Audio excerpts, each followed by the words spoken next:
Hey guys, Cdrama Invasion here, back with another review video. We're back with the double reviews. It's because I don't have so much to say about them to separate it into two different videos. But let's start with the more recent one, which is Love's Rebellion. I thought they should have stuck with the original title called Reborn for Love. It makes sense and it kind of prepares you for what's upcoming in the plot. This one has 36 episodes and it stars Zhang Jing Tian, and the secondary characters were played by Darren Chen and Cheng Long.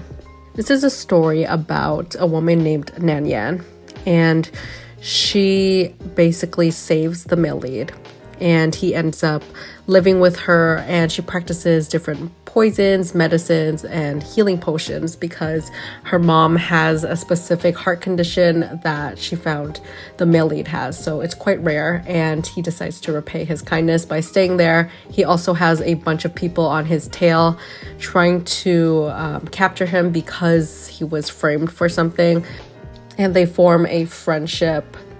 The two secondary characters are also part of the village. Darren's character is somebody who is mysterious at first. He plays this Fox character that's a little bit shady. I would say he's a trickster, and they didn't really trust him, but it was a keep your enemies close to you. They all ended up like living together kind of in this village and just helping her out and forming a fun friendship. Let's start with the positives. So I did really enjoy the friendship element of this. I thought the moments where they were just teasing each other was really fun. These side characters, especially the character played by Cheng Long, which is the dragon prince, was super funny. I enjoyed their moments, but we started off with a weaker plot, which is why I found it so hard to really like this drama. But you guys were telling me, it gets fun, it gets better after 10, 12 episodes. So I stuck around, and I mean, it was currently airing, so it wasn't that dreadful as to binge everything in one go. So I didn't mind it too much. I thought that the female lead's powers, all these things about the Pearl, was very annoying, draggy, and so old school. One thing that most people notice watching this is there's something terribly wrong with the post-production, especially in the editing department. The pacing could be better. I felt like the romance between the leads were developed in the two episodes when this big dramatic moment happened, and the writers really wanted to feel these things, but I was like, they were literally just friends the whole time. Sure, sometimes he would blush or look at her, but they never really communicated on that level of, I guess, what I wanted was just deeper conversations. Everything felt very rushed when it comes to the relationship, and I think a lot of that has to do with the post-production.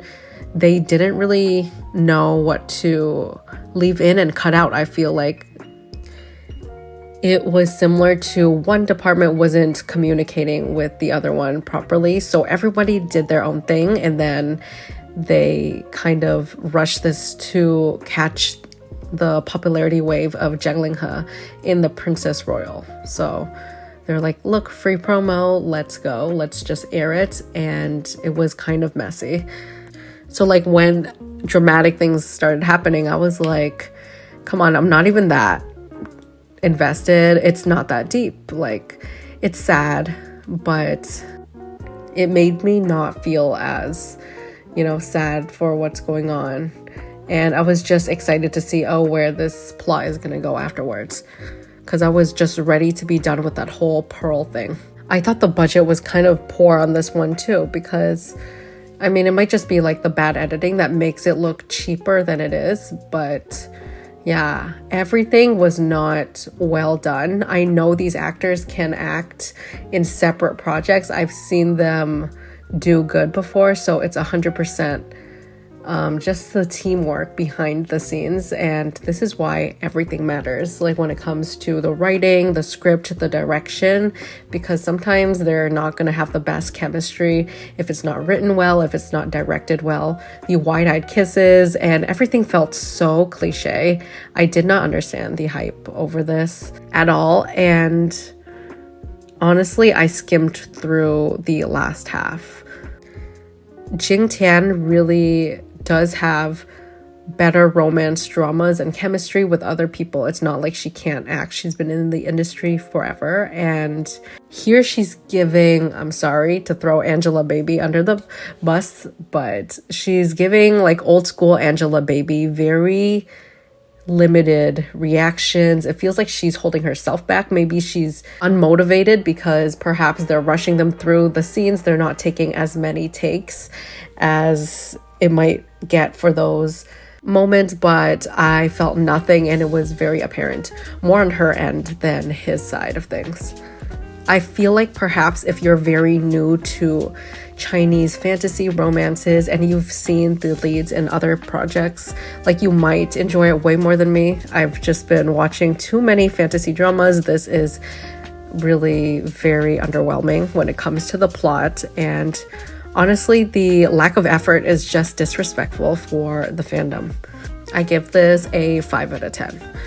Let's move on to one that I do recommend, and it's Blossoms in Adversity.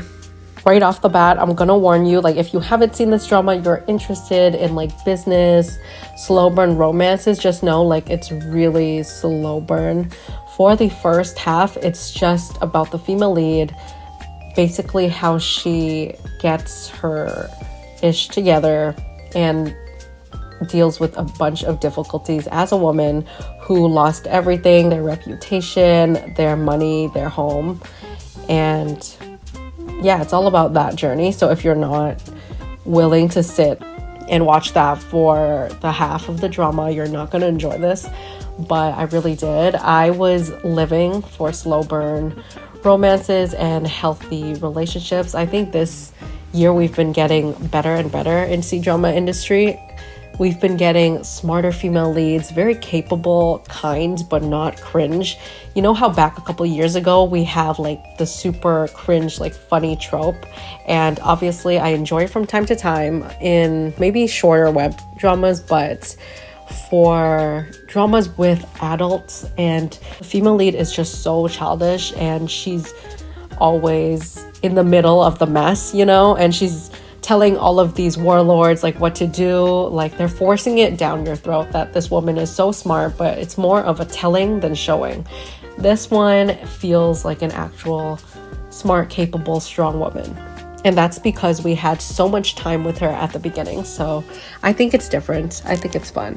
Some might think it's boring though, so if you're here for romance only, I would say stay away from this until maybe you watch other dramas. Now you're ready for a slower pace, but like still good drama. This stars Hu Yitian and Zhang Jingyi. This drama feels very New Life Begins vibes, a dream of splendor, focusing on that business aspect at the forefront and the family drama. So what happened is female lead is from a huge wealthy family, very powerful.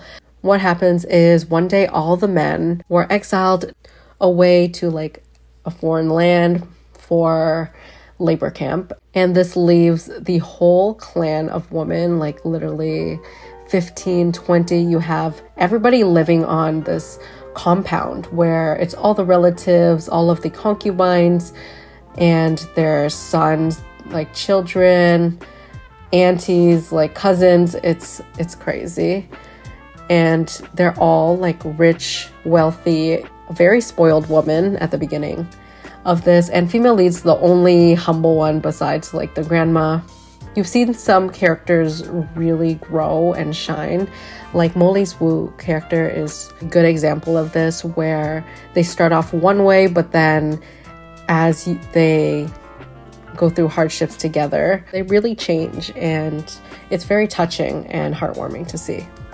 I love the slow burn romance aspect of it because Hu Yitian's character started off very mysterious. I didn't know how it was going to turn out. Is he going to be a villain and just have her as his like soft spot, but he ultimately hurts her later on, lots of angst. But what I appreciate was they did become friends and he helped her a lot. They became like the greatest allies. Such a strong couple, very memorable, and I think Blossoms in Adversity is actually the perfect title for this. No, I love Liu Yuxiao, so I have to like say her character here won me over the second I saw her. She plays such a unique character every single time, and that's why I really like her. She just knocks it out of the park, and I'm so happy that she's been getting so much love and she's been booked and busy this year, so we'll be seeing a lot of her in 2025. She's this really smart woman, but because of trauma, she just doesn't talk to strangers a lot, she doesn't go out a lot, and she's very in her shell. But the way that she bloomed alongside with the female lead was super cute. They basically took her into the fold. She was very comfortable with them, and male lead is her brother. Seeing that sibling dynamic really softens him and makes you like him before knowing anything or before the romance starts. And he really appreciates how she is around his sister. It's super cute. I thought it was very well written. The acting was great, and the chemistry, everything was on point with this one. Satisfying ending, wrap-ups, and that goes for all the characters as well. So I give this one a 8.5 out of 10. Let me know your thoughts on those two dramas. Do you agree? Do you disagree? Which dramas are you watching right now? I've been more into Fateful Love, surprisingly, compared to Melody of Golden Time. But I think I'll still stick around for both of them all the way till the end. Make sure you check out my other reviews on my channel, such as Are You the One, Dashing Youth, and other recently aired dramas. Subscribe if you haven't already. Comment so my videos get recommended to viewers outside of my subscribers. And I'll see you guys in the next one.